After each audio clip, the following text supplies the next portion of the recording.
ಇದ್ರ ಜೊತೆಗೆ ಬೇರೆ ಬೇರೆಯವರು ಕೂಡ ಮಾತಾಡ್ಲಿಕ್ಕೆ ಶುರು ಮಾಡಿದ್ದಾರೆ. ಮತ್ತೆ ಡಿ ಕೆ ಆಪ್ತರು ಮಾತಾಡ್ತಾ ಇದ್ದಾರೆ. ಸೂರ್ಯಪಥ ಬದಲಾವಣೆ ಆಗುತ್ತೆ ಅಂದರೆ ಸಂಕ್ರಾಂತಿಯಿಂದ ಸೂರ್ಯಪಥ ಬದಲಾವಣೆ ಆಗುತ್ತಲ್ಲ, ಅದಕ್ಕೆ ಡಿ ಕೆ ಆಪ್ತ ಶಿವಗಂಗಾ ಹೇಳಿಕೆ ಕೊಟ್ಟಿದ್ದಾರೆ. ಟೈಮ್ ಬರಲಿ, ಜನವರಿಯಲ್ಲಿ ಮಾತಾಡ್ತೀವಿ.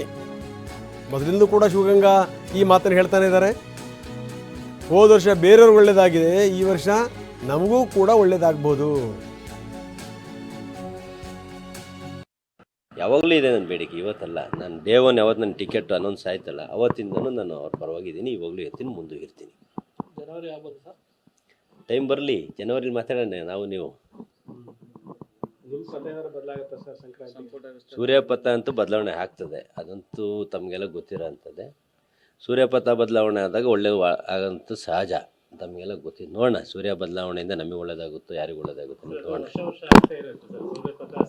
ಎಲ್ಲ ಹೋದ ವರ್ಷ ಯಾರಿಗಾರು ಒಳ್ಳೇದಾಗಿರ್ಬೋದು, ಈ ವರ್ಷ ನಮಗಾಗ್ಬೋದು, ಮುಂದಿನ ವರ್ಷ ನಿನಗಾಗ್ಬೋದು ಅಣ್ಣ.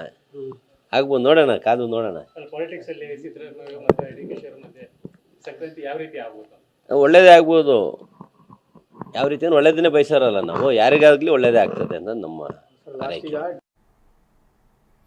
ಚನ್ನಗಿರಿ ಶಾಸಕರ ಮಾತನ್ನು ಕೇಳಿದ್ವಿ. ಇನ್ನೂ ಒಪ್ಪಂದ ಆಗಿದೆ ಅಂತ ಡಿ ಕೆ ಶಿವಕುಮಾರ್ ಹೇಳ್ತಾ ಇದ್ದಾರೆ. ಏನು ಒಪ್ಪಂದ ಆಗಿದೆ ಅಂತ ಏನಾದರೂ ಹೇಳಿದಾರಾ? ಈ ಪ್ರಶ್ನೆನೂ ಕೂಡ ಹಾಕಿದ್ರು. ಯಾವ ವಿಚಾರದಲ್ಲಿ ಒಪ್ಪಂದ ಆಗಿದೆ ಅಂತ ಏನಾದರೂ ಹೇಳಿದಾರಾ? ಡಿ ಕೆ ಶಿ ಹೇಳಿಕೆಯನ್ನು ನಾನು ಕೂಡ ಕೇಳಿದ್ದೀನಿ. ಬೇರೆ ಬೇರೆ ರೀತಿಯ ಒಪ್ಪಂದ ಇರ್ಬೋದು, ನೋಡೋಣ ಅಂತಾರೆ ಶಿವಗಂಗಾ. ಏನು ಒಪ್ಪಂದ ಆಗಿದೆ ಅಂತ ಹೇಳಿದರೆ, ಅವ್ರು ಹೇಳಿರೋದು ವಿಡಿಯೋ ನಾನು ನೋಡಿದೆ ಗೋಕರ್ಣದಲ್ಲಿ.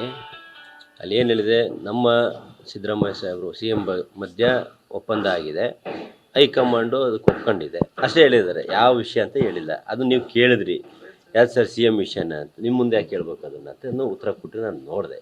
ಸರಿ ಇದೆಯಲ್ಲ ಒಪ್ಪಂದ. ಏನೇನು ವರ್ಕಿಂಗ್ ಬಗ್ಗೆ ಒಪ್ಪಂದ ಇರ್ಬೋದು, ಬೇರೆ ಬೇರೆ ಒಪ್ಪಂದಗಳಿರ್ತವೆ. ಡಿ ಕೆ ಶಿವಕುಮಾರ್ ಸರ್ ಮುಖ್ಯಮಂತ್ರಿ ಆಗಬೇಕು ಅಂತ ಆಸೆ ವ್ಯಕ್ತಪಡಿಸಿ ನಿಜ, ಅದ್ರಾಗೇನು ಬದಲಾವಣೆ ಇಲ್ಲ. ಎಲ್ಲೂ ಸಿದ್ದರಾಮಯ್ಯ ಸಾಹೇಬ್ ಇಳಿಸ್ರಿ ಅಂತ ನಾನು ಹೇಳಿಲ್ಲ, ಎಲ್ಲೂ 2 ವರ್ಷ ಒಪ್ಪಂದ ಆಗಿದೆ ಅಂತಲೂ ಹೇಳಿಲ್ಲ. ಸುಮ್ಮನೆ ನಮ್ಮ ನಾಗರಿಕರಿಗೆ ನಾವು ತಪ್ಪು ಮಾಹಿತಿ ಕೊಡಬಾರ್ದು.